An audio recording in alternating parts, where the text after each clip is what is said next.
السلام علیکم and welcome to Iqbal کا پاکستان. آج ہمارے شو کی غالباً کوئی 23ویں یا we don't really count that much but 23ویں یا 24ویں قسط چل رہی ہے اور ڈپینڈنگ کہ کون سی قسط کہاں سے دیکھ رہے تھے. لاسٹ شو کے اوپر ہم توحید کے کانسیپٹ کے اوپر ذکر کر رہے تھے اینڈ دا فورسز آف توحید اینڈ وائی توحید is so important in making this nation. اس کے علاوہ آج ہم آگے اسی کانسیپٹ کے اوپر آگے چلیں گے, لیکن اس سے پہلے جو ای میلز اور بہت ساری ای میلز آ رہی ہیں, بہت سارے ایس ایم ایسز آ رہے ہیں آپ لوگوں کے which are very very encouraging for اس کہ ہم لوگ شاید کسی صحیح ٹریک پہ ہی چل پڑیں.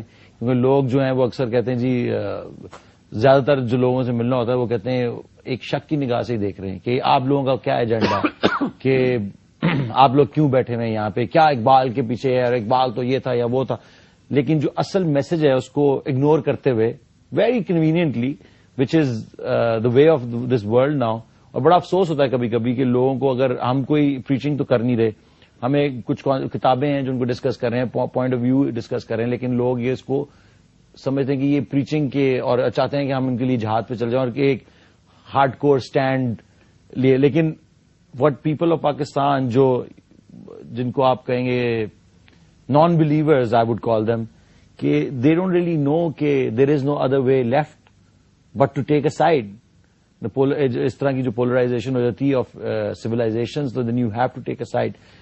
But with the people that send us emails and SMSes, اس کی وجہ سے ہمارا بڑا حوصلہ بندہ رہتا ہے کہ ہم صحیح ٹریک پہ چل رہے ہیں.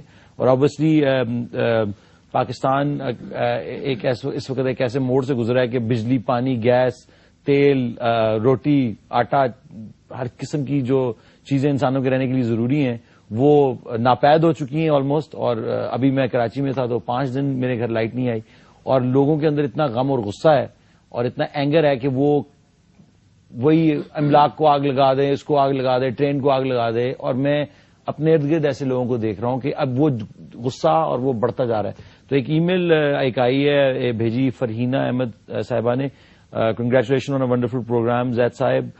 Zaid Sahib's program have helped consolidate my fragmented knowledge gathered over time into a meaningful whole, which is a very encouraging to hear because that's exactly the case with a lot of us also, جو کہ ہم لوگ بھی ایک fragmented school of thought کے ساتھ آئے اور یہ تھوڑا اور یہ تھوڑا, لیکن اس شو کے تھرو بہت ساری باتیں جو ہیں وہ کلیئر ہو رہی ہیں. Thank you very much for sharing that with us.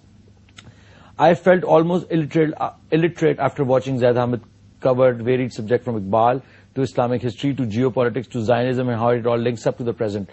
What did we do all those years in school and colleges? Obviously because یہ جو colleges میں اور schools میں آپ کو تعلیم دی جاتی ہے وہ ضروری نہیں کہ آپ کو تعلیم یافتہ بنائے.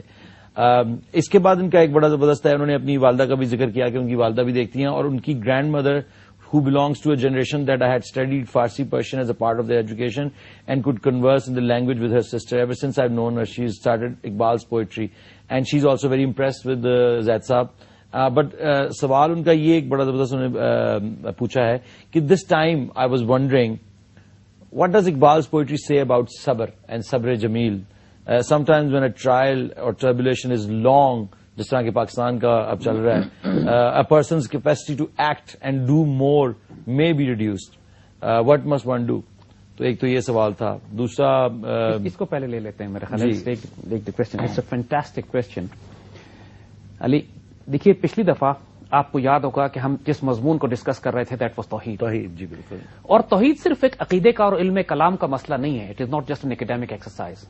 جب ہم لا الہ الا اللہ کی بات کرتے ہیں, اس کی جو مینیفیسٹیشن انسان کے وجود پہ ہوتی ہے وہ اتنی ڈائنامک ہے, اتنی فورسفل ہے, اتنی پاورفل ہے کہ ممکن نہیں ہے کہ وہ انسان اس کے بعد نارمل رہ سکے. He has to present himself as an honourable dignified man, as a man of god, ایک اللہ کے ولی کے. اگر لا الہ الا اللہ مضبوط ہو گیا کسی کا تو یہ ممکن نہیں ہے کہ وہ شخص اس کے بعد اس کا تعلق اللہ سے کبھی ٹوٹ سکے. قرآن پاک جس کو ڈیفائن کرتا ہے من یکفر بالطاغوت ویؤمن باللہ, جس نے طاغوت کا کفر کیا اور اللہ پر ایمان لایا, فقد استمسک بالعروۃ الوثقی لا انفصام لها, وہ ایک ایسے رشتے کو پکڑ لیتا ہے کہ جو کبھی ٹوٹنے والا نہیں ہے. لا انفصام لها کی اس میں جو خوشخبری دی گئی ہے کہ you connect to an unbreakable bond.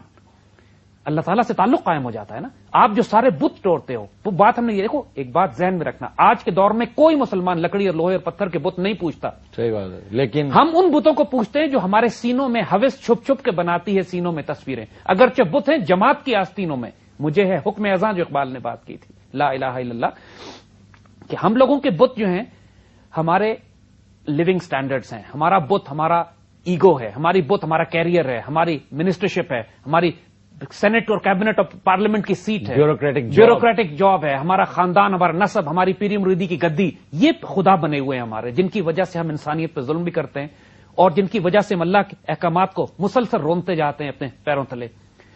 جب اس شرک میں انسان مبتلا ہوتا ہے تو پھر کوئی آزمائش, کوئی مشکل جو اس کے اوپر آتی ہے وہ کریک کرے گا, وہ شکوہ کرے گا, وہ شکایت کرے گا, کمپلین کرے گا. لیکن اگر انسان کی توحید مضبوط ہو اور سوائے اللہ کے وہ کسی سے نہ ڈرتا ہو نہ خوف کھاتا ہو, تو اس موقع پر یہ سختیاں, مشکلیں اور پریشانیاں اس کو مضبوط کرتی ہیں, اس کو کمزور نہیں کرتی. تندی باد مخالف سے نہ گھبرا اے عقاب, یہ تو چلتی ہے تجھے اونچا اڑانے کے لیے.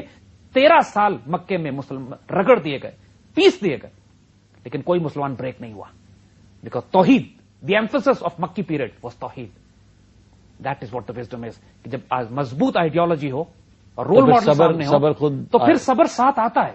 یہ کبھی ممکن نہیں ہے, لا یکلف اللہ نفسا الا وسعها, اللہ کبھی کسی پر اس کی استطاعت سے زیادہ بوجھ نہیں ڈالتا. تو اس کا مطلب ہے کہ ہمارے اندر اتنی استطاعت طاقت ہوتی ہے, ٹھیک ہم خود کولیپس کر جاتے ہیں. ایک بریک کی طرف چلتے ہیں اور بریک آنے کے بعد ہم توحید کے اوپر زیادہ اور مزید ڈسکس کریں گے.